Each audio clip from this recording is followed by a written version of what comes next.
أعوذ بالله من الشيطان الرجيم. يا أيها الذين آمنوا إذا قيل لكم تفسحوا في المجالس فافسحوا يفسح الله لكم وإذا قيل انشزوا فانشزوا يرفع الله الذين آمنوا منكم والذين أوتوا العلم درجات والله بما تعملون خبير. بسم الله الرحمن الرحيم. السلام عليكم ورحمة الله وبركاته. إن الحمد لله نحمده ونستعينه ونستغفره ونعوذ بالله من شرور أنفسنا وسيئات أعمالنا. من يهده الله فلا مضل له ومن يضلل فلا هادي له، وأشهد أن لا إله إلا الله ربي وحده لا شريك له، وأشهد أن محمدا عبده ورسوله. يا أيها الذين آمنوا اتقوا الله حق تقاته ولا تموتن إلا وأنتم مسلمون. يا أيها الناس اتقوا ربكم الذي خلقكم من نفس واحدة وخلق منها زوجها وبث منهما رجالا كثيرا ونساء، واتقوا الله الذي تساءلون به والأرحام إن الله كان عليكم رقيبا. يا أيها الذين آمنوا اتقوا الله وقولوا قولا سديدا يصلح لكم أعمالكم ويغفر لكم ذنوبكم، ومن يطع الله ورسوله فقد فاز فوزا عظيما. اعلموا فإن أصدق الحديث كتاب الله، وخير الهدي هدي محمد صلى الله عليه وسلم، وشر الأمور محدثاتها، وكل محدثة بدعة، وكل بدعة ضلالة، وكل ضلالة في النار. أما بعد. Bapak Ibu yang dimuliakan oleh Allah, insyaallah pada kesempatan kali ini kita akan melanjutkan pembahasan kita dari kitab Hilyah Thalibil Ilm, yang mana pada kesempatan kali ini insyaallah kita akan masuk ke dalam bab yang ketiga, yang mana di bab yang pertama kita telah membahas berkenaan adab seorang penuntut ilmu dengan dirinya sendiri. Kemudian di bab yang kedua kita telah membahas berkenaan dengan kaifiyah atau bagaimana cara di dalam seseorang menuntut ilmu. Bahwa menuntut ilmu harus bertahap, bersabar, dan juga harus mengikuti metode yang benar sehingga tidak salah dalam melangkah. Dan juga salah satu hal yang kita bahas terakhir kemarin, pentingnya seorang guru di dalam proses pembelajaran kita. Jangan sampai kita menjadi sosok seperti Tumal Hakimi, yang mana belajar otodidak tanpa guru, yang menyebabkan dia telah mengobati dengan keliru banyak sekali orang yang akhirnya tidak sembuh, bahkan banyak yang wafat hanya karena beliau ketika membaca hadis inna fil habbati sauda shifaan min kulli da, shifaun min kulli da, dan beliau tidak membaca al-habbatu sauda tetapi al-hayyatu sauda karena adanya kotoran di buku yang beliau baca. Karena belajar tanpa guru, beliau pun mengikuti hal itu hingga akhirnya bukan habbatu sauda yang beliau jadikan sebagai bahan untuk sebab kesembuhan orang, tetapi justru hayyatus sauda atau ular berwarna hitam. Bayangkan satu titik bisa menyebabkan perubahan yang sangat signifikan.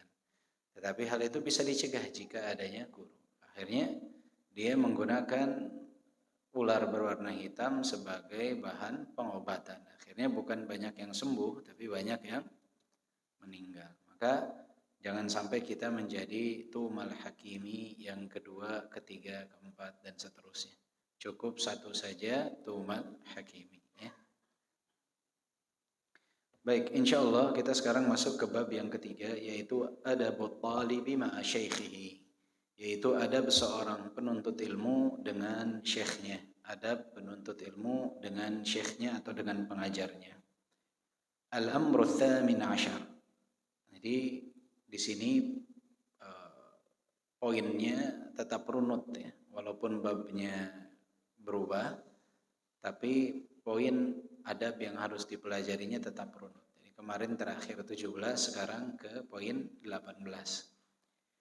Ri'ayatu hurmati syekh. Adab berikutnya adalah seseorang harus menjaga penghormatan kepada syekhnya.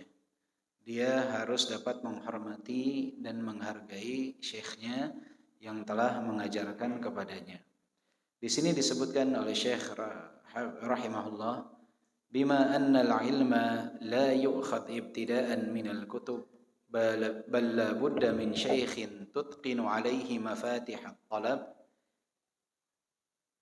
Sebagaimana bahwasanya ilmu itu tidak diambil langsung dari kitab dalam fase pertama pembelajaran, tetapi membutuhkan seorang syekh yang mana syekh tersebut akan mengajarkan kepada kita agar kita menguasai kunci-kunci di dalam pembelajaran. Jadi fase awal dalam belajar, tahap pertama dalam belajar itu tidak bisa langsung kita otodidak membaca kitab. Perlu yang namanya guru, ya, perlu yang namanya guru, yang mana guru tersebut atau syekh tersebut akan memberikan pengarahan kepada kita sehingga kita dapat menguasai kunci-kunci dalam menuntut ilmu dalam proses belajar. Lita'mana minal athar wazzalal. Tujuannya apa? Agar mengamankan kita dari kekeliruan-kekeliruan, kesalahan-kesalahan dan ketergelinciran-ketergelinciran. Karena tadi kalau kita belajar tanpa guru mungkin akan banyak salah daripada benar. Maka dengan adanya guru ini mereka kelak yang akan menjadi penjaga dalam tanda kutip dari ketergelinciran dan kekeliruan pemahaman kita. Fa'alaika idzan bittahalli biri'ayati hurmatihi. Jika kita sudah tahu tentang keutamaan seorang syekh yang mengajarkan kepada kita, keutamaan dia membukakan bagi kita kunci-kunci ilmu, kunci-kunci pembelajaran, dan juga mencegah kita untuk tergelincir dan menyimpang, maka kita harus menghiasi diri kita dengan apa? Dengan menjaga kehormatan dari si syekh tersebut, dengan menjaga adab kepada syekh tersebut. Fa inna dzalika unwanun najahi wal falahi wat tahsili wat taufiq. Karena orang yang memiliki adab, menghormati syekhnya, itu adalah satu pertanda keberhasilan seseorang, kebahagiaan seseorang, dan juga merupakan kemenangan seseorang dan taufik bagi seseorang. Jadi di saat seorang hamba, seorang murid, kita bisa menjaga kehormatan syekh yang mengajarkan kepada kita, maka pada hakikatnya itu adalah salah satu tanda kebahagiaan kita, tanda kemenangan kita, tanda keberhasilan kita, tanda taufik dari Allah untuk kita. Karena dengan menjaga kehormatan syekh yang ada di hadapan kita, yang membimbing kita, itu mendatangkan keberkahan dari Allah Subhanahu wa taala untuk kita, dan juga akan mempermudah bagi kita untuk dapat memahami ilmu yang dia ajarkan. Karena sebagaimana perkataan salaf yang telah kita bahas sebelumnya, bil adabi tafhamul ilma, dengan adab engkau akan memahami yang namanya ilmu. Salah satu bagian dari adab itu tidak hanya adab terhadap diri, adab terhadap kitab, tapi juga adab terhadap pengajar. Ini juga sebab kita mendapatkan taufik dari Allah Subhanahu wa taala untuk memahami ilmu tersebut. Kemudian kata Syekh mengatakan, falyakun shaykhuka mahalla ijlalin minka wa ikramin wa taqdirin wa talattufin. Maka sudah sepatutnya syekhmu itu menjadi tempat engkau untuk memberikan penghormatan kepadanya, memuliakannya, menghargainya, dan bersifat lemah lembut kepadanya. Jadi kita terhadap syekh yang mengajarkan kepada kita, terhadap orang-orang yang telah memberikan ilmu kepada kita, kita harus berusaha menghormati dia, ada atau tidak adanya dia, memuliakan dia, ada atau tidak adanya dia, menghargai dia, ada atau tidak adanya dia, watalattuf, bersikap lemah lembut, ada atau tidak adanya dia. Jadi saat ada di hadapan kita ataupun saat tidak ada di hadapan kita, tetap harus menghormati, tetap harus memuliakan. Kadangkala banyak di antara para penuntut ilmu yang mana kita ketika sudah mendapatkan sebagian kecil dari ilmu yang diajarkan oleh syekh kita, kita ketika di hadapannya bersikap lemah lembut, menghormati, memuliakan. Tapi ketika di belakangnya ternyata merendahkan dirinya, merendahkan pendapatnya, kemudian nyinyir terhadapnya. Dan ini tidak sedikit yang seperti ini. Kadang tidak sedikit pula kalau kita lihat sekarang di media sosial, bagaimana para junior itu memberikan sentilan-sentilan terhadap orang-orang yang jenggotnya telah memutih dalam berdakwah kepada Allah. Ex murid yang kemudian mendapatkan gelar dalam bidang pendidikan, tapi tulisannya, kutipannya selalu menyinyir, bahasa sekarangnya ya, terhadap syekhnya. Berarti orang-orang tersebut tidak menghormati, tidak menghargai di saat syekhnya tersebut tidak ada di hadapannya. Bahkan ini lebih berbahaya karena dibaca oleh banyak orang. Dan ini kita dapati banyak sekali ya, tidak satu dua. Ketika syekhnya misalkan berpendapat A, dia punya pendapat B, itu adab khilafnya itu tidak dipraktekkan, tapi justru menyindir, ibaratnya apa ya, menghardik pendapat dari syekhnya tersebut. Maka seorang talib harus menghargai. Ketika dia punya beda pandangan dengan syekhnya, dia harus apa? Harus menghargai. Ya. Nah, ini banyak terjadi. Ya. Ana ambil contoh lah yang lagi in sekarang. Ya. Sekarang itu kan sedang in tentang pembahasan apa yang harus dilakukan sebetulnya oleh masyarakat Palestina. Kalau kita baca fatwa para ulama, itu mereka bisa dikatakan ada beberapa pendapat. Ada yang mengatakan rakyat Palestina mereka anjurkan, memfatwakan untuk sebaiknya hijrah ke tempat yang lebih aman. Ada yang memfatwakan untuk memberikan perlawanan. Ini bukan fatwa baru yang lama ya, bukan kasus terbaru fatwa lama. Tapi kadangkala ada junior-junior itu yang ketika ditanya itu seperti meremehkan dan merendahkan pendapat para ulama yang lain. Ya. Kadang misalkan ketika ditanya apa pendapat antum tentang hijrahnya penduduk Palestina yang ada di sebagian fatwa, kemudian dikatakan itu orang otaknya kemana yang berfatwa seperti ini, subhanallah. Ya, yang berfatwa seperti itu ada para ulama. Maka sebaiknya seseorang menjelaskan perbedaan yang ada dan mengatakan kalau saya lebih condong kepada pendapat B dibandingkan pendapat A, daripada mengatakan pendapat B yang benar, pendapat A ini orang-orang yang punya pikiran, yang nggak punya akal, nggak punya nurani. Ini adalah bagian daripada kurang beradabnya seseorang kepada syekh. Karena ada syekh itu yang kita menuntut ilmu langsung, ada syekh itu yang kita menjadi muridnya dari membaca karyanya atau mendengarkan ceramahnya, mendengarkan rekaman kajiannya. Itu adalah guru-guru kita. Sehingga kita tetap harus menghormati perbedaan pandangan yang ada. Ini juga banyak dialami oleh para penuntut ilmu. Ketika berbeda pandangan dengan ustadznya, dengan syekhnya, itu tidak sedikit ya. Apalagi zaman media sosial sekarang, statusnya serba menyindir, serba apa ya. Ada satu orang yang dia nggak sependapat dengan pendapat Syekh Al-Fauzan kalau tidak salah ya. Kemudian dia pasang foto sebelah kirinya layar TV ada gambar Syekh Saleh Al-Fauzan, kemudian sebelah kanannya ada gambar para mujahidin di Palestina, yang mana orang-orang berkerumun di depan layar yang ada gambar mujahidin. Kemudian dia menuliskan di gambar tersebut, akhirnya manusia tahu dari mana seharusnya mereka mempelajari tauhid. Subhanallah. Bayangkan, ini berarti dia sedang melakukan istihza, penghinaan terhadap Syekh Saleh Al-Fauzan. Padahal kemuliaannya, keutamaannya mendakwahkan tauhid luar biasa. Kemudian tiba-tiba menukilkan ucapan tersebut walaupun dengan tulisan Arab, walaupun dengan tulisan dengan bahasa Arab. Arab. Tapi tidak layak seperti ini seorang talib, seorang penuntut ilmu yang baru belajar 4 tahun dari semenjak lulus SMA, yang mengenyam pendidikannya tidak selama, tidak sefaqih dari para ulama melakukan hal tersebut. Hindari ya ikhwah hal-hal seperti ini, karena ini bentuk tidak menghargainya kita kepada para ulama. Selalu ana katakan bahwa jangan pernah mencela ulama, karena darah ulama itu beracun.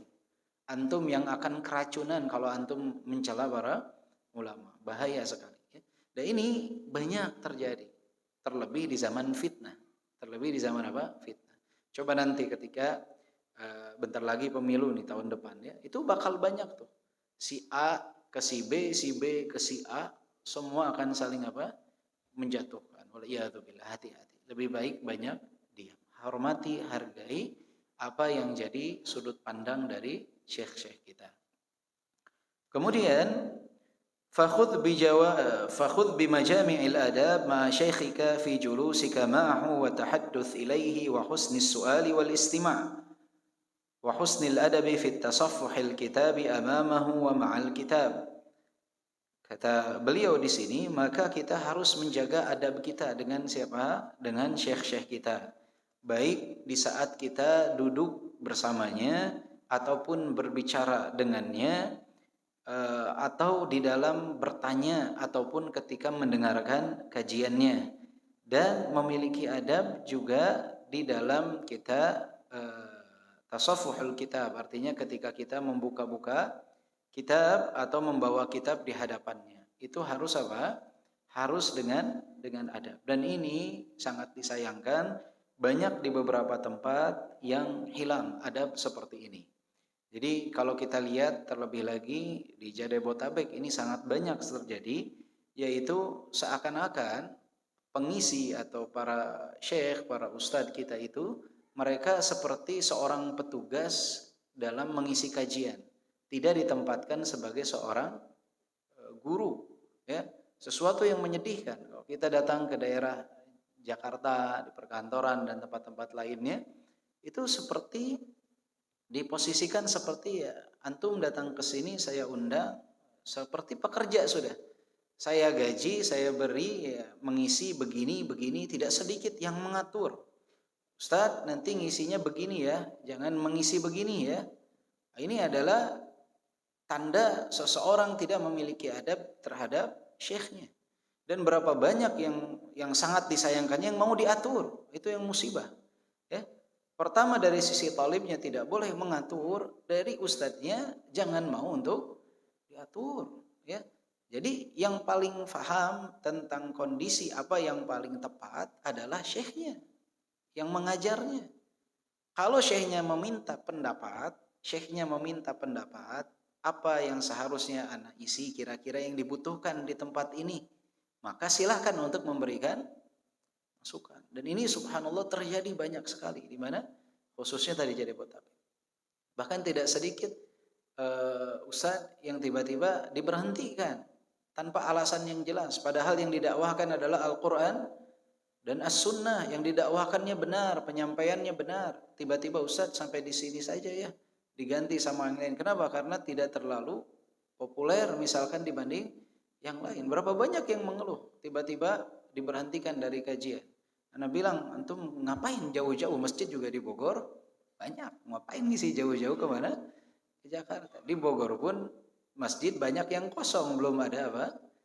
Kajian. Ya, tapi sebagian orang ada alasan-alasan yang lain yang membuat mereka mengisi. Tapi itu tadi, dalam berbicara tidak.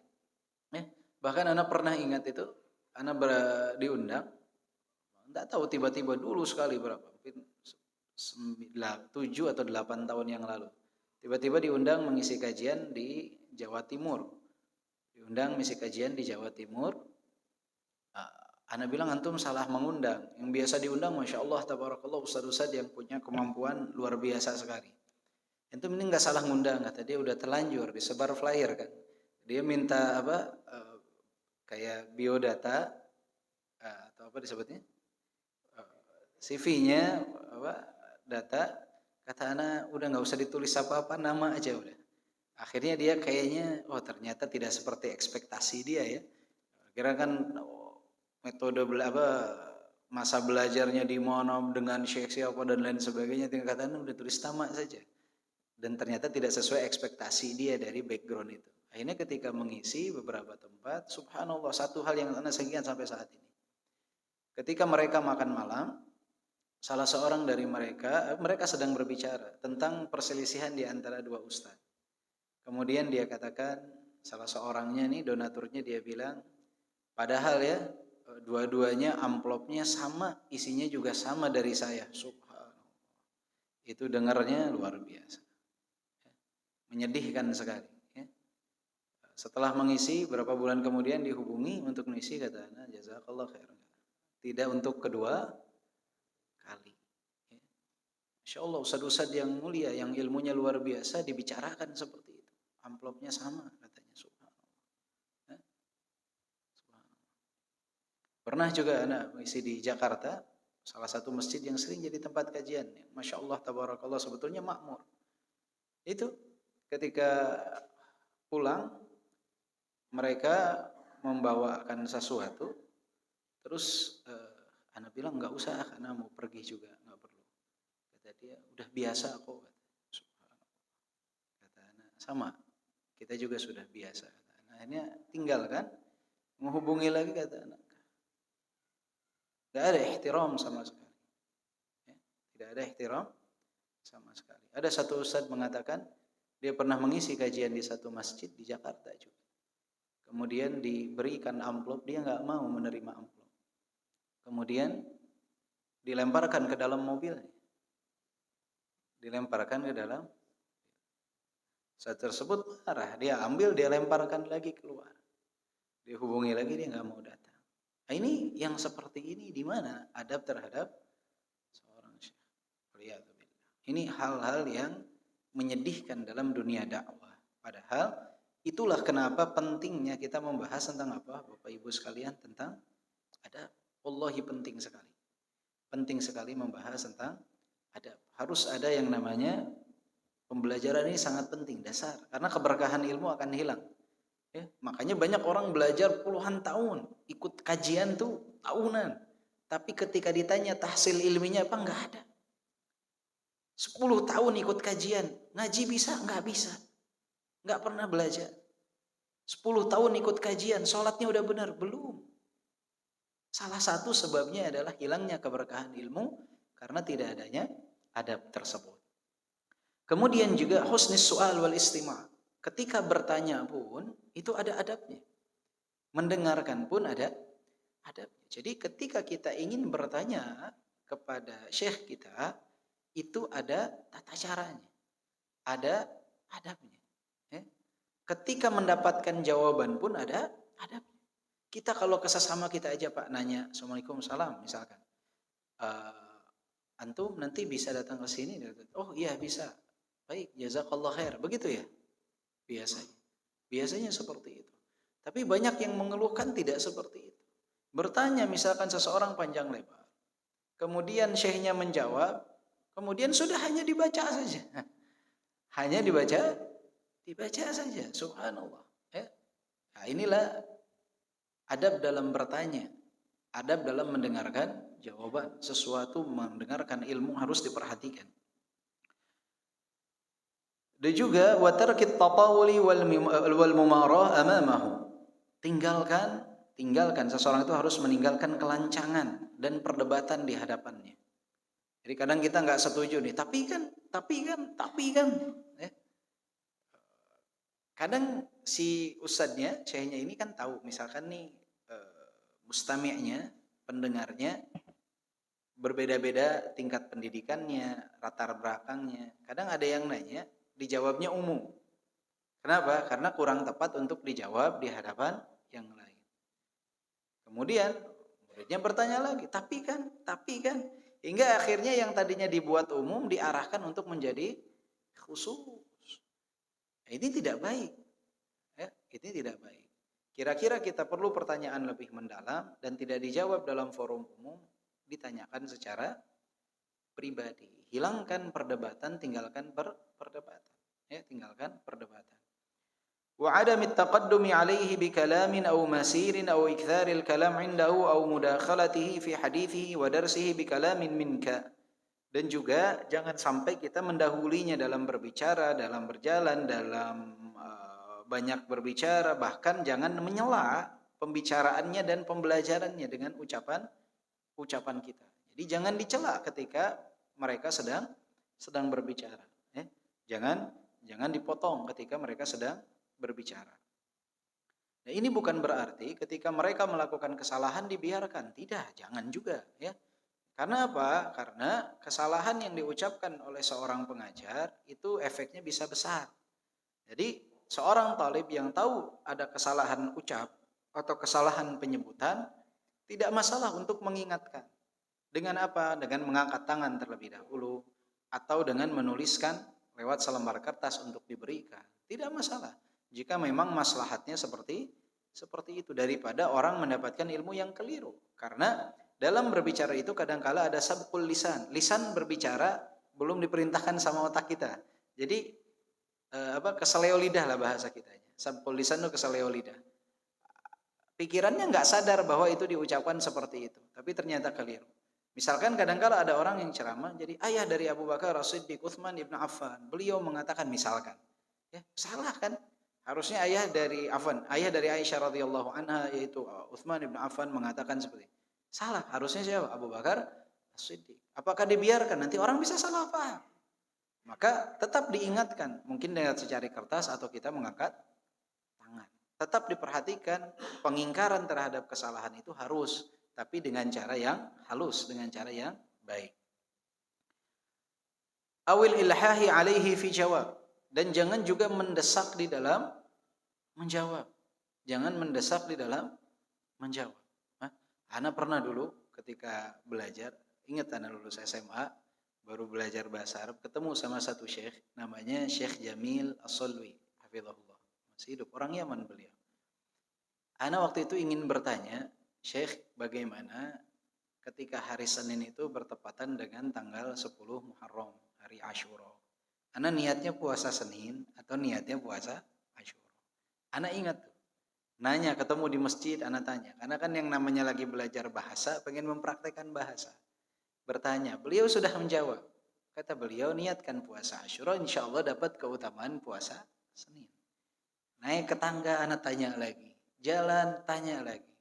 Sampai di perpustakaan, anak tanya lagi. Kata dia, ente nggak paham-paham. Dari tadi anak bilang, ya, niatkan puasa Asyura, dan semoga dapat keutamaan puasa di hari Senin. Udah nggak kuat 4 kali 5 kali, akhirnya seperti itu. Ya. Dari sanalah anak paham, sadar satu hal tentang jawaban itu. Yang kedua adalah tentang adab di dalam bertanya. Karena kadangkala kita ketika bertanya kepada seorang syekh, dia nggak ada istihdar, misalkan pertanyaan yang lain ya, syekhnya tidak sedang mengingat dalil dari hal tersebut. Jangan sampai kita ketika bertanya, Syekh hukum ini apa ini? Dalilnya apa? Ya. Jadi kadangkala istihdar dalil itu ada, kadangkala dia lupa, kadangkala lupa. Maka ketika tidak disebutkan, nanti bisa ditanyakan di forum berikutnya. Syekh, misalkan adalah kita bertanya, Syekh, apa hukumnya seseorang laki-laki menggunakan pakaian isbal. Isbal itu menggunakan pakaian di bawah mata kaki. Kata syekhnya tidak boleh, dilarang hal tersebut. Sudah misalkan ya. Nanti kita nggak ketemu dalil nih, nggak diucapkan dalil, mungkin lupa. Maka tidak perlu ditanya dalilnya apa. Itu adab kita berarti kurang dalam momentum tersebut. Tapi kita bisa tanyakan di momentum berikutnya. Syekh, ana pernah mendengar bahwa seseorang laki-laki itu dilarang untuk menggunakan pakaian di bawah mata kaki. Apakah ada dalil yang bisa jadi referensi untuk ana misalkan ya? Sehingga syekhnya nanti lihat, jika dia nggak tahu dari pertanyaan tersebut, dia akan katakan Allahu a'lam. Jika dia tahu, dia akan sebutkan atau dia akan jadikan PR untuk pertemuan berikutnya. Jadi disinilah pentingnya seseorang jangan sampai mendesak di dalam meminta jawaban. Kadangkala banyak pertanyaan yang dijawab itu secara umum. Karena kathratus soal ini sesuatu yang makruh. Memperbanyak bertanya tentang sesuatu yang Allah tidak sebutkan. Ini adalah sesuatu yang tidak disenangi oleh Allah Subhanahu wa ta'ala. Ya. Apa yang kira-kira tidak disebutkan, ditawakal. Ya. Jangan sampai kita mencari-cari apa yang tadinya, jangan sampai seperti Bani Israel. Ya. Sapinya warna apa, berapa. Akhirnya terus tanya. Akhirnya jadi memberatkan dirinya sendiri. Ya. Mutajanniban al-ikthara minas su'al la siyama ma'a syuhudil mala. Ya, berusaha seorang penuntut ilmu untuk menjauhi terlalu banyak bertanya. Terlebih lagi jika dihadiri oleh banyak orang. Fa inna hadza yujibu lakal qurur wa lahul mala. Karena terlalu banyak bertanya di tempat umum, di forum umum, itu akan menyebabkan ada keangkuhan dalam diri kita. Karena banyak orang yang bertanya, antum yang jadi profesinya guru misalkan di kelas, suka lihat gak ada anak yang nanya padahal gak penting tuh pertanyaan. Yang dia juga udah tahu jawabannya. Hanya ingin terlihat bahwa dia apa? Aktif. Banyak kan? Atau yang pernah jadi murid lah, semua pernah jadi murid kan di kelas. Suka ada gak yang seperti itu? Ada, pasti di setiap kelas ada. Yang dia nanya, padahal dia udah tahu jawabannya dan sudah dijelaskan oleh gurunya. Bukan untuk memastikan, bukan untuk memberitahu yang lain. Bas semata-mata hanya ingin tampil. Itu enggak baik yang seperti itu. Karena pertanyaan itu kan ada dua, ada yang mahmud, ada yang madhmum. Ada pertanyaan yang terpuji, ada yang tercela. Pertanyaan terpuji itu seseorang bertanya di saat dia tidak tahu, ingin tahu, terpuji. Dia ingin alhamdulillah. Yang kedua, dia ingin memastikan dari pertanyaan tersebut. Yang ketiga, di antara pertanyaan terpuji adalah untuk memberitahu yang lain. Dia sudah tahu, tapi yang lain nggak tahu. Maka untuk memberitahu yang lain, caranya bertanya dia kepada gurunya. Ada pertanyaan yang madhmum, yang tercela. Apa bentuk pertanyaan yang tercela? Di saat seseorang itu bertanya untuk menyindir orang lain yang ada di majelis tersebut. Atau dia bertanya untuk mengetes kemampuan orang yang ditanya. Mengetes kemampuan orang yang ditanya. Untuk menunjukkan kecerdasan dan kepintarannya. Ini juga sesuatu yang madhmum. Atau bertanya tanpa ada kepentingan yang dapat menghambat proses pembelajaran. Jadi bentuk pertanyaan itu ada yang mahmud, ada yang madhmum. Jadi nggak semata-mata bertanya itu baik, harus dilihat konteksnya dalam hal apa. Kemudian kata Syekh rahimahullah di sini mengatakan, wala tunadihi bismihi mujarradan au ma'a laqabihi ka qaulika ya syekh fulan bal qul ya syekhi au ya syekhana. Jangan memanggilnya dengan namanya langsung, tapi panggillah, dan juga jangan memanggilnya dengan panggilan laqab dan namanya. Jangan misalkan wahai Syekh Muhammad, wahai Syekh Ahmad. Itu disebutkan oleh Syekh kurang beradab. Bayangkan sudah dipanggil Syekh pun ternyata dalam tatanan bahasa Arab itu disebut kurang beradab. Yang baik itu dipanggilnya, yang terbaik adalah ya Syekhi, wahai Syekhku, atau ya Syekhana, wahai Syekh kami. Jadi itu lebih beradab. Ya, jadi kalau dipanggil ya Syekhi, ya Ustadzi, ya Syekhana, itu lebih beradab dibandingkan panggilan ya Syekh fulan, disebutkan namanya atau memanggilnya dengan namanya semata. Fala tusammihi fa innahu arfa'u fil adab wa la tukhatibuhu bi ta'il khitab. Jangan juga pakai ta al-khitab. Arafta artinya apa ya bahasa Indonesianya kamu. Jangan pakai kata kamu. Apalagi lu. Apalagi Sunda yang mana. Ya. Jadi jangan, ada tingkatan-tingkatannya. Jadi itu adalah tata cara dalam memanggil. Jadi jangan panggil ente seperti itu. Itu kurang baik. Au tunadihi min bu'din min ghairi ittirar, atau manggil teriak-teriak dari jauh tanpa ada kepentingan, Ini subhanallah ya. Allah kalau kita lihat nih adab berkenaan dengan hal ini, Masya Allah tabarakallah, memang PR bagi kita semua, PR bagi kita semua, luar biasa tentang hal ini. Tapi memang dalam hal ini adab terhadap guru ini ada yang ghulu, ada yang kurang. Yang ghulu pun luar biasa, lebih banyak lagi. Nanti akan dibahas oleh Syekh. Jadi Syekh menyebutkan di sini, rahimahullah, Syekh Bakar bin Abdullah Abu Zaid, bukan berarti memerintahkan kita ghulu terhadap guru, enggak. Beliau nanti akan memberikan tanbih, peringatan tentang hal-hal yang termasuk ghulu, berlebih-lebihan terhadap guru, terhadap Syekh, enggak boleh ya. Berlebih-lebihan tidak boleh, tapi tetap tengah-tengah saja ya. Tidak beradab tidak boleh, berlebih-lebihan juga tidak boleh. Dan memang masing-masing daerah ada adat istiadatnya sendiri. Jadi panggilan bahasa di Arab Saudi dalam bahasa Arab dengan bahasa Indonesia tentunya berbeda ya. Dalam bahasa Indonesia mungkin sebagian hal yang tadi kita ungkapkan itu termasuk adab yang luar biasa, tapi mungkin dalam perspektif bahasa Arab itu kurang, masih ada yang lebih baik. Maka setiap bahasa tentunya punya tatanan tersendiri ya. Intinya adalah penghargaan, penghormatan di sini dalam memanggil yang ingin Syekh tekankan ya, yang ingin Syekh tekankan. Kemudian disebutkan wanzur ma dzakarahu Allah taala min ad-dalalah 'ala al-adabi ma'a muallimin nasil khair sallallahu alaihi wasallam. Maka lihatlah apa yang Allah telah sebutkan tentang perkara adab terhadap sosok yang telah mengajarkan kebaikan bagi manusia, yaitu Nabi Muhammad sallallahu alaihi wasallam. Fi qawlihi, di dalam firman-Nya, la taj'alu du'a ar-rasul bainakum ka du'ai ba'dikum ba'dha. Jadi tidak boleh para sahabat itu dilarang untuk memanggil Rasul seperti panggilan sesama mereka. Makanya salah satunya adalah tidak boleh memberikan kunyah Abul Qasim di masa hidupnya Rasulullah sallallahu alaihi wasallam. Rasulullah pernah mengatakan sammu bismi wala taktanu bikunyati. Berilah nama dengan namaku tapi jangan memberikan kunyah sesuai kunyahku. Jadi kunyahnya Rasulullah Abul Qasim. Rasulullah membolehkan memberi nama Muhammad tapi tidak memberi kunyah Abul Qasim. Para ulama silang pendapat di sini. Ini berlaku hanya di masa hidupnya Rasul atau setelah Rasulullah wafat pun.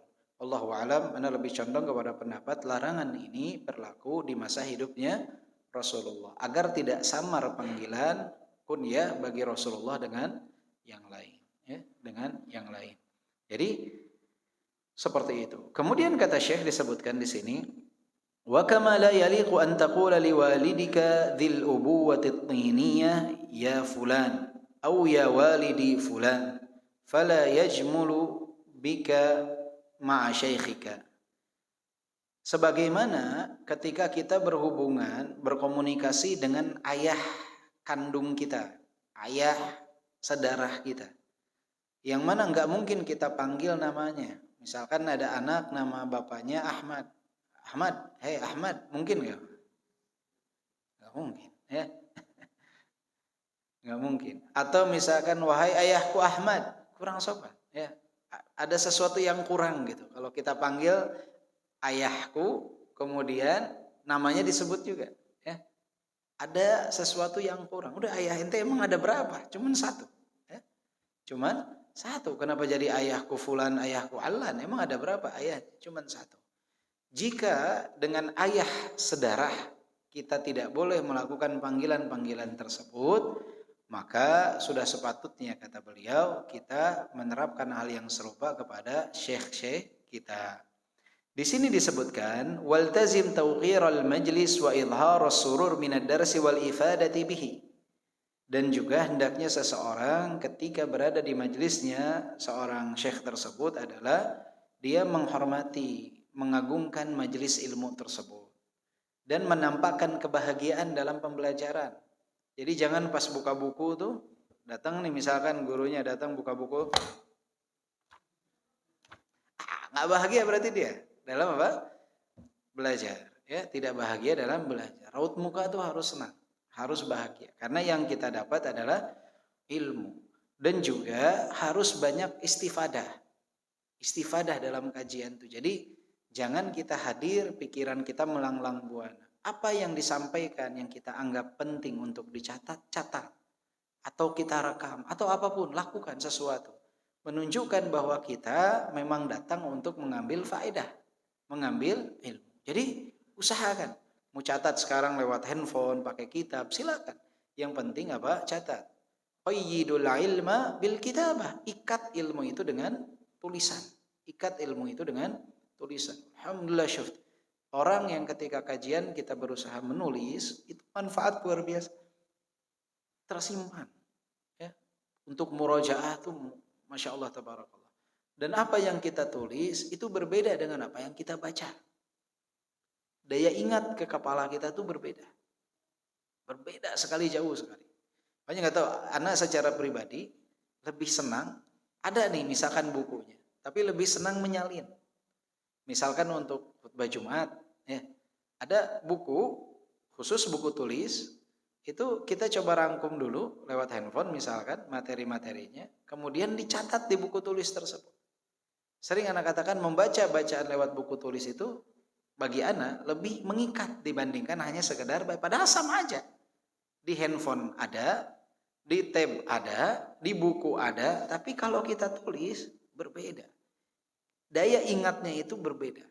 Sehingga ketika tahun berikutnya misalkan mau mengisi materi serupa itu tinggal baca, insya Allah masih bisa diingat. Karena pernah kita tulis. Itu sesuatu yang sangat manfaat sekali. Kan kadangkala banyak tema yang berulang. Keutamaan bulan Muharram. Tahun depan Muharram lagi ketemu kan? Nggak mungkin antum ketemu Muharram bahas keutamaan bulan Rajab. Pasti keutamaan bulan Muharram. Bagaimana menyambut Ramadan. Bahasanya tiap tahun pasti berulang kan? Berulang. Hanya mungkin sudut pandang penyampaiannya yang berbeda.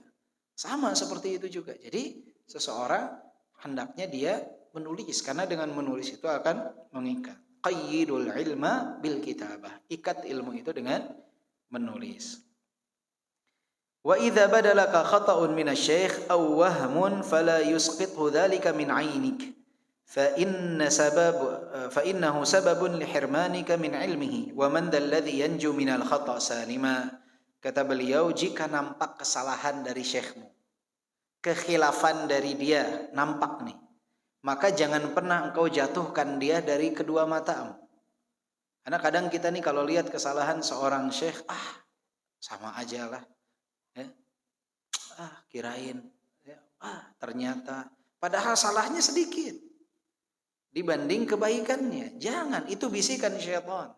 Siapa yang menjatuhkan syekhnya dari kedua matanya hanya karena kesalahan kecil yang dilakukannya, maka itu adalah sebab terharangnya dia dari ilmunya.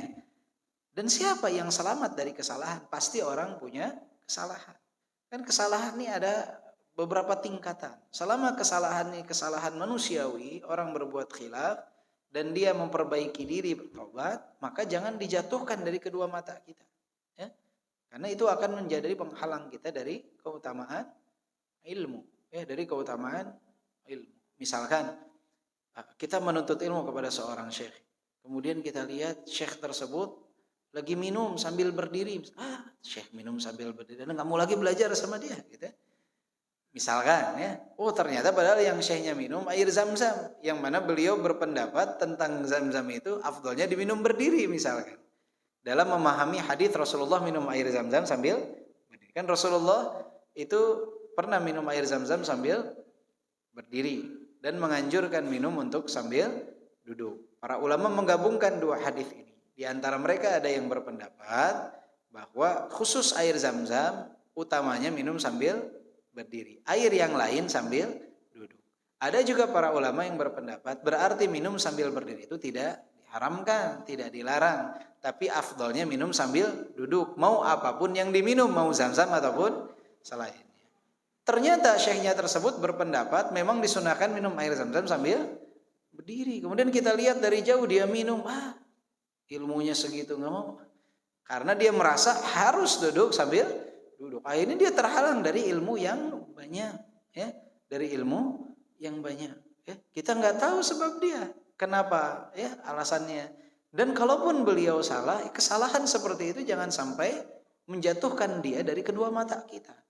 Hal-hal yang tidak prinsipal dalam dakwah atau akidah atau manhaj, hal-hal kesalahan-kesalahan, kekeliruan kecil kita harus memaafkan, ya, memaafkan, doakan. Kalau salah kita bisa nasihati. Ya. dengan cara yang baik, dengan cara yang paham. Kan jangan halangi kita dari apa? Dari ilmu, karena hanya hal tersebut. Jangan menghalangi diri kita dari ilmu. Macam-macam karakter syekh itu macam-macam. Ada yang keras, ada yang tegas, ada yang jangan sampai kita terhalang dari ilmu hanya karena kesalahan-kesalahan kecil mereka. Hanya karena kesalahan-kesalahan kecil mereka. Kalau enggak kita luar biasa ya. Ana pernah belajar kepada satu syekh yang Masya Allah tabarakallah ilmunya luar biasa.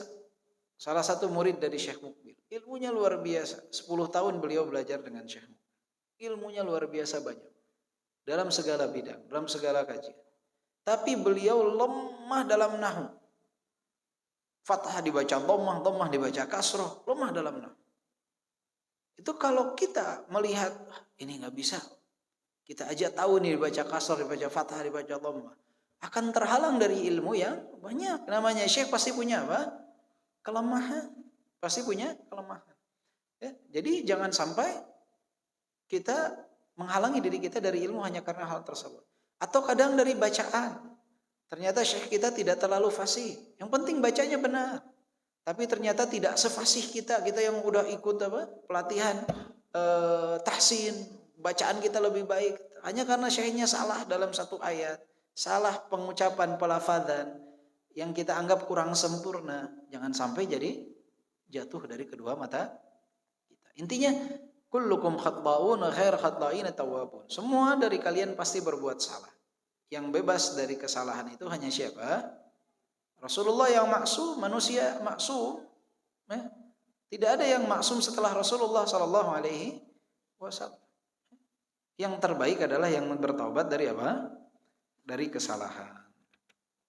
Kemudian kata beliau, wahdhar an tumarisa ma'ahu ma yudjiruhu wa minhu ma yusammihi al-muwalladun harbul a'sab bima'na imtihanu syekh 'ala al-qudrah al-ilmiyah wat tahammul. Hindari oleh kalian perkara-perkara yang dapat membuat syekh kalian kesal. Yang disebutkan oleh al-muwalladun, yang biasanya al-muwallad orang-orang yang lahir, disebutnya muwallad ya, di tempat tersebut, orang asing yang lahir di tempat tersebut. Mereka sering menyebutkan bahwa disebutkan adalah harbul a'sab. Harbul a'sab ini bisa dikatakan perang urat saraf. Jangan bikin kesel syekh sampai perang urat saraf sama dia. Ya, misalkan dengan menguji kemampuan syekh dalam keilmuannya, diuji. Syekh yang tadi itu surat apa ya? Surat Yusuf. Ayat berapa ya? Oh, gitu. Ayat ke-12 misalnya. Ayat ke-12. Antum tadi nukilkan tafsirnya, tafsir siapa ya? Itu di jilid berapa ya dalam tafsir Ibnu Katsir ya, misalkan. Ya. Terus ya. Subhanallah. Tapi ada satu kawan, dia itu kalau mau isi ceramah, pertanyaan itu dia udah kasih ke saudara-saudaranya. Jadi dia di masa-masa awal dakwah itu dia mengisi, tapi pertanyaan udah dia siapin, jawabannya udah dia siapin, Pak. Udah dia belajari sangat matang jawabannya dengan dalil dan lain sebagainya. Tujuannya adalah untuk apa? Untuk mendapatkan kepercayaan dari masyarakat. Karena dapetin kepercayaan dari masyarakat yang baru dikenal kan susah. Biar mau belajar mereka, biar mau mengkaji. Jadi dia udah bagikan soal itu ke saudara-saudari, saudaranya ikut hadir sepupu-sepupunya dalam kajian. Jadi ketika ada pertanyaan, sepupunya kan nanya, tiba-tiba dia mengeluarkan dalil yang banyak. Sumbernya ininya kan orang, wah Masya Allah ini luar biasa. Padahal sudah disiapkan. Ya. Nah ini juga banyak yang seperti ini, hati-hati ya. Jadi jangan-jangan kita kadang suka kagum lewat hebat amat semuanya. Dia udah hafal sama dia. Ya. Sudah dihafal sama dia. Itu yang luar biasa ya. Tapi ada satu ustadz, Anda ingat dulu. Beliau tapi tidak dikenal sekarang. Padahal keilmuannya luar biasa. Beliau itu dulu sering mengajarkan di atas anak usianya mungkin 4-5 tahun. Tubuh posturnya kecil. Orang Indonesia dari Gorontalo kalau tidak salah. Dari Sulawesi. Itu Masya Allah Bapak Ibu sekalian. Beliau hafal ayat Al-Quran itu sangat mutqin. Dengan nomor ayat, surat, dan ayat-ayat yang mutasyabihat. Ayat-ayat yang mirip-mirip beliau tahu.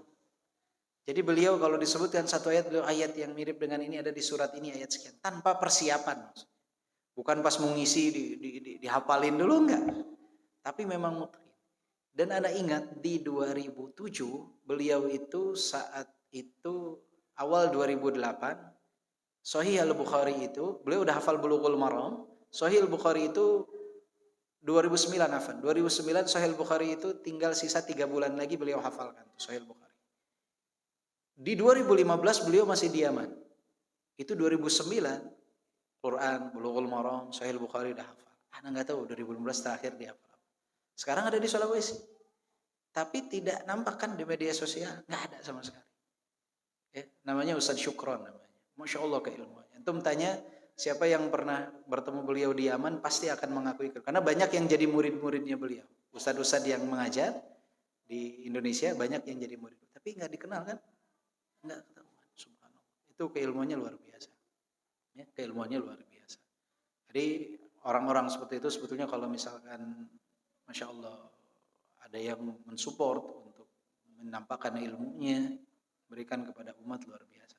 Tapi mungkin beliau fokus mengajar di pondok-pondok di dekat rumah beliau. Dan yang seperti itu ya ikhwah, yang semisal dengan beliau di Indonesia banyak. Tapi ya tadi, karena mungkin kondisi tempat yang tidak memungkinkan untuk berpindah-pindah ke tempat yang lain. Jadi jangan sampai menguji-uji, karena nggak semuanya juga seperti beliau ya. Jadi jangan sampai kita tes nih suratnya, ayatnya di sisi kanan apa sisi kiri, bawah apa di atas, nggak tahu cetakannya cetakan apa. Beda cetakan beda posisi, betul. Beda cetakan beda halaman. Ya. Antum mau tanya misalkan Al-Quran nih, cetakan mana? Cetakan Raja Fahad posisinya di sini, cetakan dari Indonesia posisinya beda. Antum kitab pun sama, penerbitnya apa posisinya beda, halamannya pasti berbeda. Halamannya pasti berbeda, nggak mungkin sama, tidak mungkin sama, ya, tidak mungkin sama. Ya, kecuali yang cetakan Raja Fahad, yang lain niru pasti sama tuh ayat Quran posisinya. Tapi coba yang tulisan Indonesia pasti beda-beda, ya, jumlah halamannya pun berbeda-beda. Wa idza badalaka al-intiqalu ila syaikhin akhar fasta'dhinhu bidzalika fa innahu ad'a li hurmatihi wa amlaku li qalbihi fi mahabbatika wal 'athfi 'alaika. Jika engkau berniat untuk berpindah guru, berpindah syekh, misalkan selesai belajar di tempat syekh fulan, mondok atau apapun, ketika mau pindah, afdalnya izin dulu. Izin, minta nasihat, ya. Kenapa? Karena itu lebih menjaga kita. Jangan sampai kita keluar justru masuk ke tempat yang salah, yang keliru. Maka dengan meminta izin, pamit terlebih dahulu, pamit ulu nuwun apa disebutnya bahasa Jawanya. Izin itu kita akan dapatkan pengarahan. Antum sebaiknya ke sana, antum sebaiknya ke sini, antum sebaiknya belajar di sana. Oke? Antum seperti ini. Seperti itu. Luar biasa. Ana ingat dulu ketika SMA kadangkala suka ikut pengajian di Ustadz Fauzi bin Abdul Aziz yang di Ciapus. Beliau Masya Allah tabarakallah. Waktu SMA jarang ikut pengajian, paling 2 bulan sekali, 3 bulan sekali. Ketika mau ke Yaman, Ana tanya, kata, kalau di Yaman ulamanya siapa ya? Karena Ana belum pernah belajar fokus itu enggak. Sekali-kali ikut pengajian, tapi bertanya, siapa ya? Kalau dulu ada Syekh Mukbil, tapi sudah wafat. Tapi murid-muridnya pasti banyak. Makanya yang ketika datang ke Yaman, ketemu dengan paman. Ana tidak bisa bahasa Arab saat itu.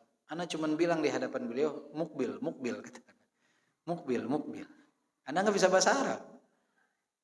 Terus dia tahu Mukbil karena paman kebetulan beliau imam masjid, khatib masjid. Kemudian selesai lebaran dibawalah benar ke tempatnya Syekh Mukbil, dibawa ke tempatnya Syekh Mukbil, tempat muridnya Syekh Mukbil karena Syekh Mukbil sudah wafat, dibawa ditinggalin di sana.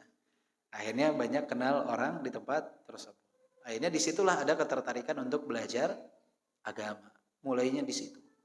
Ternyata pertanyaan nanya mukbil itu juga ada manfaatnya, ya. Nggak pakai syekh lagi anak ngomongnya, anak mukbil ya. Karena anak juga lupa namanya siapa, ya. Ada mukbil. Ternyata bertanya sebelum berpindah tempat, di mana anak harus ikut kajian itu manfaat. Jadi misalkan bapak-bapak biasa ikut kajian di tempat ini, Dengan ustadz-ustadznya banyak kan di tempat ini. Ada 8 mungkin 10. Nah, ketika Bapak misalkan mau keluar kota, mau pindah misalkan ke Surabaya, nggak ada salahnya tanya. Antum preferensiin siapa ya di Surabaya? Mungkin si Ustadz A nggak tahu, B nggak tahu, yang C tahu, yang D tahu. Sehingga sampai ke sana kita bisa melanjutkan kajian dan belajar. Karena jangan sampai kita salah tempat untuk belajar. Jangan sampai salah tempat untuk belajar. Itu penting. Maka Syekh Al-Utsaimin menekankan hal itu. Kenapa pentingnya kita meminta izin berpamitan untuk itu? Menjaga role ataupun jalan kita dalam belajar. Dan itu pun jadi lebih terikat dalam hatinya syekhnya tersebut. Kecintaan dan juga ada menyayangi kepada diri kita. Perhatian jadinya kepada kita. Kita beresin dikit lagi ya. إلى آخر جملة من الآداب يعرفها بالطبع كل موفق مبارك وفاء لحق شيخك في أبوته الدينية أو ما تسميه بعض القوانين باسم الرضاء الأدبي والتسمية بعض العلماء له الأبوة الدينية أليق وتركه أنسب. Di sini disebutkan sampai perkara-perkara adab yang lain yang secara tabiat itu semua diketahui, yang dapat diketahui oleh orang-orang yang mendapatkan taufik. Ya, yang namanya adab berbuat baik kepada syekh itu secara tabiat orang sudah tahu secara gambaran besar harus seperti apa sebetulnya. Ya, yang tidak sempat beliau sebutkan di sini. Wafa'an li haqqi syekhika ubuwah diniyah. Ya, sebagai bentuk kita menjalankan kewajiban kita memberikan haknya dari seorang syekh yang merupakan ayah dalam tanda kutip dalam agama, ayah spiritual atau guru spiritual bahasa Indonesianya ya. Atau sebagian ahli qawanin yang mereka menyebutnya ridha al-adabi ya, ridha al-adabi. Ridha itu persusuan. Al-adabi maksudnya ada persusuan, tapi kata Syekh yang lebih layak pemberian nama adalah guru atau ayah dalam agama. Ayah dalam agama. Dalam bahasa Indonesia yang sering disebutkan guru spiritual atau ayah spiritual. Ya. Kemudian wa'lam annahu biqadri ri'ayati hurmatihi yakunu an-najah wal falah wa biqadri al-fawti yakunu min alamatil ikhfaq. Ketahuilah kadar penghormatan kita kepada syekh kita di sanalah merupakan kadar keberhasilan kita dan kebahagiaan kita. Dan juga kelalaian kita atas hak-hak mereka, atas penghormatan terhadap mereka, itu pun merupakan pertanda kegagalan kita. Jadi sangat berkaitan. Keberkahan dalam menuntut ilmu itu sangat berkaitan dengan ketika kita memperhatikan adab yang harusnya kita miliki kepada para ulama. Dan terakhir di sini disebutkan tanbihun muhim, peringatan penting kata beliau. A'udzuka billahi min sani'il a'ajim. Aku memohon perlindungan kepada Allah Subhanahu wa taala dari apa yang dilakukan oleh banyak sekali bangsa-bangsa a'ajim, orang-orang di luar tanah Arab dan bahkan di bagian negara Arab pun banyak. Wat turuqiyah, dan juga orang-orang tarekat kebanyakan seperti ini. Wal mubtadi'atil khalfiyah, dan ahlu bid'ah yang khalaf akhir-akhir ini ada ya. Minal khudu'il kharij min adabi syar'i min lahsil aidi, yaitu dari bentuk penghormatan yang keluar dari kadar syariat. Artinya penghulu berlebih-lebihan. Min lahsil aidi, dari menjilat tangan. Gurunya dijilati tangannya. Wa taqbilil aktaf, mencium pundak. Wal qabdu 'alal yamin bil yamin wasyimal 'inda salam. Ketika salam memegang dengan kedua tangan, kanan, kiri ya. Dua-duanya dipegang. Kahalit tawaddudil kibar lil atfal, sebagaimana orang dewasa ketika menyalami anak-anak. Wal inhina indas salam, membungkuk dalam mengucapkan salam. Enggak boleh bungkuk-bungkuk tuh ya. Sampai ruku, sebagian sampai ada yang sujud kita lihat. Enggak boleh seperti itu. Sujud itu hanya boleh untuk siapa? Untuk Allah Subhanahu wa taala. Jadi penghormatan itu tidak harus sujud. Tidak harus ruku-ruku sampai ke bawah ya. Kita mengucapkan salam. Kalau kita mau bentuk penghormatan, biasanya dicium kening, itu untuk orang-orang Arab biasanya. Mereka bentuk penghormatan itu mencium apa? Mencium kening dari ulama tersebut. Wasti'malul alfadh ar-rakhwah al-mutakhadhilah sayyidi maulai wa nahwiha min alfadhil khadam wal abid. Dan menggunakan lafaz-lafaz yang merendahkan diri seperti tuanku, maulaku, dan yang semisal dengannya yang biasa digunakan oleh hamba sahaya terhadap majikannya. Enggak boleh ucapan-ucapan lafaz-lafaz yang seperti itu berlebihan, ghulu enggak boleh. Jadi tadi kita bahas tentang adab tuh harus pertengahan. Jangan kurang, jangan lebih juga ghulu. Ghulu tuh misalkan kita masuk ke majelisnya sambil ngerangkak, ya, sambil jalan tuh nggak boleh berdiri, nggak ada ketentuan-ketentuan seperti itu.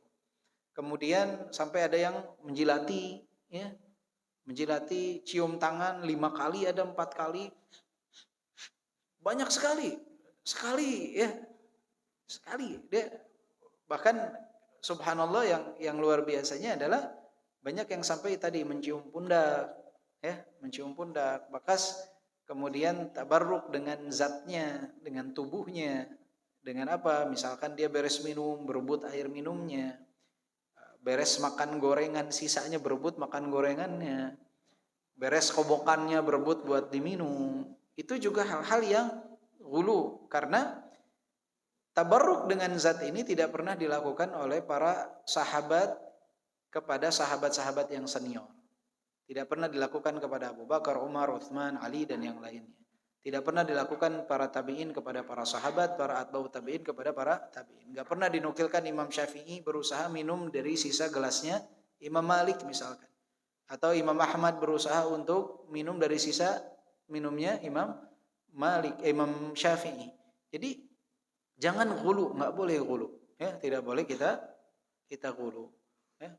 Jangan juga misalkan Anda pernah ketemu satu orang yang dia ghulu terhadap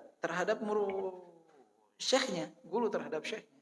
Sampai dia bilang, "Ana kalau istri ana mau dinikahin sama fulan, sama syekhnya nih, sama syekh fulan, ana ceraikan istri ana." Subhanallah. Ghulu. Ya, ghulu. Kenapa antum mau ceraikan istri antum? Kan dulu istri anda bekas pacarnya syekh fulan. Subhanallah. Dulu katanya sebelum jadi syekh katanya. Oh, iya. Itu diucapkan, anak waktu itu satu kamar dengan orang tersebut ketika berangkat di Madinah, satu kamar mengucapkan hal itu. Ini ghulu namanya, berlebih-lebihan. Dia rela ceraikan istrinya kalau syekhnya mau. Ini mau dari mana, tahu dari mana kan? Ternyata subhanallah. Nah, ini ghulu-ghulu yang seperti ini jangan berlebih-lebihan terhadap guru, enggak boleh. Ya. Sewajarnya saja. Ya. Sewajarnya saja, enggak boleh berlebih-lebihan. Wanzur ma yaquluhu al-'allamah as-salafi Syekh Muhammad al-Bashir al-Ibrahimi al-Jazairi fil Basair fa innahu fa'iqus siyaq. Beliau menasihati kita untuk membaca kitabnya Syekh Muhammad al-Bashir al-Ibrahimi al-Jazairi yang diberi judul Al-Basair.